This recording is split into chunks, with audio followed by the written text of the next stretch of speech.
बिस्मिल्लाहिर्रहमानिर्रहीम अस्सलामु अलैकुम। नाज़रीन, घर का डॉक्टर में खुश आमदीद कहता हूँ। मेरी आज की इस वीडियो का मौजू है कि पहले बच्चे के बाद दूसरे बच्चे का ना होना, औरत में क्या मसाइल हो सकते हैं और मर्द में इसके क्या मसाइल हो सकते हैं। तो चलिए नाज़रीन, चलते हैं इन टॉपिक्स की तफसील की जानिब।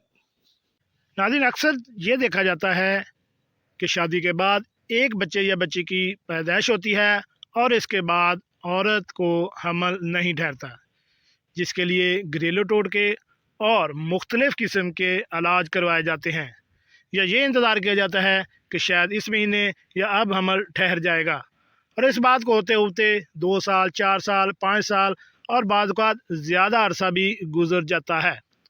तो आज की वीडियो में हम बात करेंगे कि ऐसी कौन कौन सी अलामत हैं मर्द और औरत में कि जिनकी वजह से पहले बच्चे के बाद दूसरे बच्चे का ना होना होता है। तो सबसे पहले हम बात करेंगे मर्द के बारे में।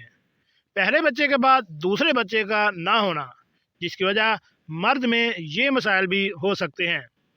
नंबर 1 पे मखसूस उज़्व पे इन्फेक्शन वगैरह का हो जाना, यानी मर्द के अज़ाए तनासल पर किसी भी किस्म की इन्फेक्शन का हो जाना।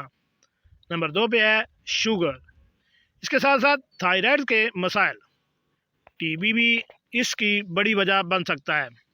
इसके साथ सिगरेट नोशी, अल्कोहल यानी शराब का ज़्यादा इस्तेमाल, स्ट्रेस, ज़हनी तौर पर किसी भी किस्म का दबाव, प्रोस्टेट ग्लैंड्स का बढ़ जाना, ब्लड प्रेशर कम करने वाली अद्वियात का इस्तेमाल, कैंसर, मसाने में इन्फेक्शन, सेमन या मादा मनुआ का पतला हो जाना।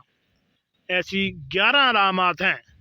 अगर आप मर्द हैं तो आप इनमें किसी भी अलामात को नोट करें। अगर ऐसी कोई अलामत है तो फ़ौरन से पहले अपना टेस्ट करवाकर अपना इलाज करें और इस बीमारी से छुटकारा हासिल करें। उसके बाद दूसरा आ जाता है औरतों के मसाइल। औरत में ये मसाइल हो सकते हैं। नंबर 1 पे है कि औरत की उम्र का 30 साल से ज़्यादा हो जाना, क्योंकि उम्र के साथ साथ एग्स की फर्टिलिटी या नशोनुमा कम होती जाती है। फॉलोपियन ट्यूब के मसाइल, यूट्रस के मसाइल, हार्मोन का मसला बनना, मतलब पीरियड्स की बेकायदगी या ना होना, मोटापा, माने अमल अद्वियात का कसरत से ज़्यादा इस्तेमाल, हमल से रोकने के लिए सर्जरी करवाना। अमूमन ख़वातीन ऐसी बहुत सी अलामत में गिर जाती हैं।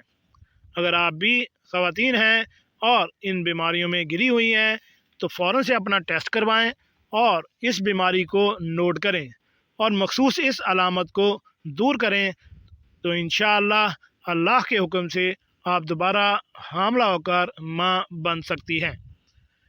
परहेज़ इलाज से बेहतर है, लेकिन इलाज सुन्नत नबवी है, इसलिए इस चीज़ को भी दूर नहीं या इससे इनकार नहीं किया जा सकता है। कुछ दुआ से और कुछ दुआ से, दोनों तरफ से ही अगर आप अमल करवाएंगी तो इंशाअल्लाह आपकी गोद दोबारा से भर सकती है। जी नाज़रीन, कैसी लगी आज की मेरी ये मालूमाती वीडियो?